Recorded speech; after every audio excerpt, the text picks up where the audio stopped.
Could you make one more comment, Jim? What you said was that these prints were not necessarily all that popular when they were made, and then they were rediscovered by Nagai Kofu and other writers. And then why would a museum collect the prints? Were they important as historical objects, or how did that come about? The traditional collector of Japanese woodblock prints, certainly up into the 1960s or so, was fixated on the Edo print, the Bijin print, the beauty, the actor print. We received these prints as part of a larger bequest of more than 4,000 prints from a gentleman collector, very famous in the Japanese print collecting world, named Robert Muller.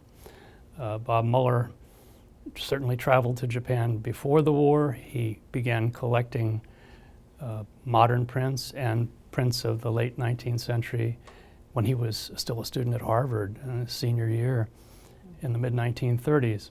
He was one of the groundbreakers in getting people to begin to focus on these things.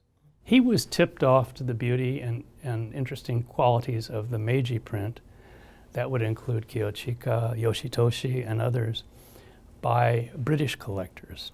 He met with some of these collectors and they advised him, not right now, but sometime these are going to be very important.